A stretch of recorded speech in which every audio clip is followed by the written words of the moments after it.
මම අසංකරුවන් පොතුපිටිය ලීසින් හා ණයවාරිකයන්ගේ සංගමේ සභාපති. ඇත්තටම අද අපි මේ පොලිස් කොමිෂන් සභාවට ආවේ ගිනිගත් හේන OIC විරාජ් විතාන නැමැති පුද්ගලයාට එරෙහිව පැමිණිල්ලක් කරන්න. මොකද මේ ස්ථානාධිපතිවරයා පිළිබඳව අපිට දිගින් දිගටම ලීසින් හා ණයවාරිකයන්ගේ සංගමයට පැමිණිලි ගණනක් මේ ගිනිගත් හේන ප්‍රදේශයේ සීසර්ලා සමග එකතු වෙලා මේ රටේ අහිංසක මිනිසුන්ගේ වාහන ටික කොල්ල කනවා කියලා. එතකොට අපි මේකේ විමර්ශන කටයුතු කරගෙන යනකොට අපේ දුරකථන අංකයට වීඩියෝ පටයක් ආවා මේ ගිනිගත් හේන පොලිසිය ඇතුළේදී සීසර්වරයෙක් බීමත්ව අත්අඩංගුවට ගත්තට පස්සේ ඒ අත්අඩංගුවට ගත්ත නිලධාරීන්ට බැනලා පරුස වචනෙන් බැන තර්ජනය කරනවා. හැබැයි ඒ අවස්ථාවේ මේ සිසිර නැමැති සීසර්වරයා කියනවා ගිනිගත් හේන පොලිසියට මම ලක්ෂ 3මාරක බඩු අරගෙන දීලා තියෙනවා කියලා. එතකොට අපි පොලිස්පතිවරයාගෙන් උත්හාන පොලිස් කොමිෂන් සභාවටත් අද කිව්වා.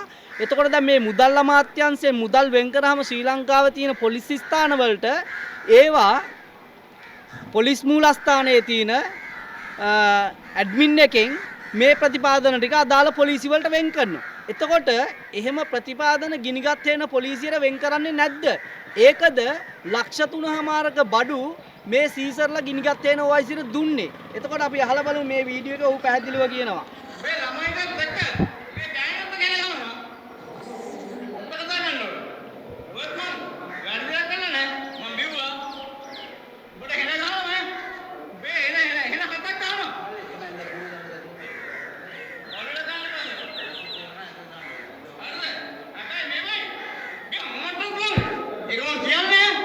කියන පිටර තමයි මුදල් ලබා දුන්නයි කියලා පොලිසියට කියන්නේ. ඔය දැන් කියන්නේ. ඇත්ත සාධාරණ දෙයක්. ඔයත් නම් අතර දාලා මේ පොලිසියම ලක්ෂ 3මාර බඩු අරගෙන දෙනවා. මේ පොලිසියට මම ලක්ෂ 3මාරක බඩු අරන් දුන්නා. ඕනේ ගන්න. OIC මහත්තයා උතුරු මහත්තයා සාන්ත මහත්තයා. එතකොට මේ පිළිබඳව මේ වීඩියෝ පටය ලීසින් හා ණයවාරිකයන්ගේ සංගමෙන් සමාජ මාධ්‍යයට යොමු කරාට පස්සේ මේ ස්ථානාධිපතිවරයා හැටන් මහේස්ත්‍රාත් අධිකරණයට 2025 6 වෙනි මාසේ 22 වෙනි දින නඩු පවරනවා. නඩු අංක 66යි 548 2025 යටතේ. ඊට පස්සේ මේ නඩුව නඩු වාර කිහිපයක් ඇඳවීමට ලක් කරනවා. ඊයේ දිනේදී 2026 5 වෙනි මාසේ 25 වෙනි දින ගරු අධිකරණයේ මගින් මේ නඩුව කැඳවීමට ලක් කරා. එහිදී මම සංගමේ සභාපතිවරයා ලෙස මේ නඩුවට පෙනී සිටියා. පෙනී සිටියට පස්සේ මට ගරු මහේස්ත්‍රාත්තුමා විසින් නියෝගයක් ලබා දුන්නා මේ සිද්ධිය පිළිබඳව ගිනිගත් හේන පොලිසියට ගිහිල්ලා ප්‍රකාශයක් ලබා දෙන්න කියලා. එතකොට මම නඩුව ඉවර වෙලා ගිනිගත් හේන පොලිසියට ගියා මේ ප්‍රකාශය ලබා දෙන්න. එතකොට මේ ස්ථානාධිපතිවරයා මගෙන් පැයකට ආසන්න ප්‍රමාණයක් මේ විමර්ශන වලට අදාළව ප්‍රකාශය ලබා ගත්තා. ලබාගෙන ඉවර වෙලා මේ ස්ථානාධිපතිවරයා මට පෙන්නනවා RTM එකක්. RTM 557. මේ RTM එක නිකුත් කරේ 2021 6 වෙනි මාස විතර. CD වික්‍රමරත්න මහත්තයා. එතුමාද විශ්‍රාම ගිහිල්ලක්. එතකොට මට මේ RTM එක පෙන්නලා කියනවා තමුසේ බොරුවට කෑ ගැහුවට මේ RTM එකේ කියලා තියෙනවා පොලිස්පතිවරයා පොලිස් නිලධාරීන් ඉල්ලූ විට දෙන්න කියලා. මං කිව්වා ස්ථානාධිපතිතුමාට ඔබතුමා ලැජ්ජ වෙන්න ඕනේ ඔය යුනිෆෝම් එක ඇඳගෙන ওই පුටුවේ වාඩි වෙලා ඉන්න එකටත්. මොකද ඒකට හේතුව තමයි 2024 දෙවනි මාසේ 8 වෙනි දින දේශබන්දු තෙන්නකෝන් මහත්තයා විසින් RTM 213 CRTM 199 කියන චක්‍රලේඛය ශ්‍රී ලංකාවේ තියෙන සියලුම පොලිස් ස්ථානවලට යොමු කළා.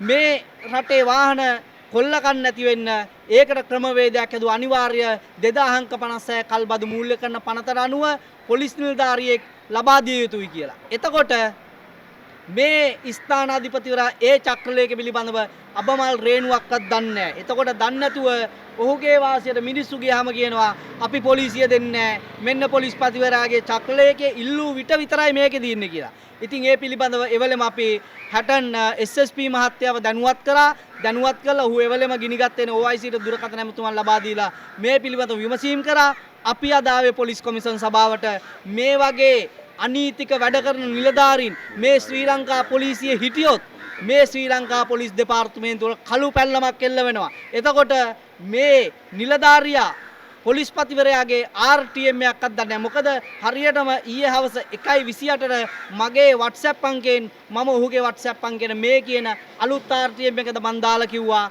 කරුණාකරලා ඔබතුමා print out එකක් අරගෙන මේක කියවලා බලන්න කියලා. ඉතින් ඒක නිසා මේ විතාන කියන ස්ථානාධිපතිවරයාට විරුද්ධව ඉතා කඩනමින් පොලිස් දෙපාර්තමේන්තුව සහ පොලිස්පතිවරයා විමර්ශනයක් ආරම්භ කළ යුතුයි. මොහුගේ වත්කම් පිළිබඳවත් අපි අනිවාර්යයෙන්ම ඉදිරියේදී හෙළි කරන්නට ඒ දූෂණ කමිෂන් සභාවලට නියෝග මේ ගිහිල්ලා අපි පැමිණිල්ලක් යොමු කරනවා. ඒ වගේම තමයි අද අපි පොලිස් කොමිසමට ආවේ මේ රටේ මොකද අද මොහු අසත්‍ය ප්‍රකාශ සිදු කරමින් මේ රටේ සිවිල් ක්‍රියාකාරීන් මර්ධනය කරන්න හදනවා. එතකොට මේ නඩුව මොහු දාලා තින්නේ රජයේ නිලධාරියෙකු ලවා ඔහුගේ නීත්‍යානුකූල බලය වෙනත් තැනැත්තෙකුගේ පාඩුවට හේතු වන පරිද්දෙන් යෙදවීමේ අදහසින් අසත්‍ය තොරතුරු සමාජගත කරා කියලා. අද පොලිස්පතිවරයා චක්‍රලේඛ නිකුත් කරලා තියෙනවා ඕනම අවස්ථාවක නිලධාරියෙක් අකටයුත්තක් කරොත් ඒක වීඩියෝ ගත කරලා සමාජ මාධ්‍යවලට දාන්න පුළුවන් කියලා. ඉතින් ඒක නිසා අපි වීඩියෝ කරපුව නෙවෙයි ඒ අදාළ පොලිසියම කවුරු හරි වීඩියෝ කරපු වීඩියෝ එකක් වෙන්නේ නැති මේක. ඒක අපි දැන් මේ ඒ වීඩියෝ එකේ පැහැදිලිව කියනවා ගිනිගත් තේන පොලිසියේ ස්ථානාධිපතිවරයාට ලක්ෂ 3මාරක බඩුව අරන් දුන්නා මේ පොලිසියට කියලා. ඉතින් ඒක නිසා අද ශ්‍රී ලංකා පොලිසිය වැටිච්ච දෙන හිතා ගන්න පුළුවන්. එතකොට මේ වගේ නිලධාරීන් නිසා තමයි අද මේ රටේ අහිංසක මිනිසුන්ගේ වාහන කොල්ල කන්න මේ මූල්‍ය ආයතන වලින් සන්තෝෂම් ලබාගෙන අහිංසක මිනිසුන්ගේ වාහන කොල්ල කන එක නතර කරන්න අපට අවශ්‍ය.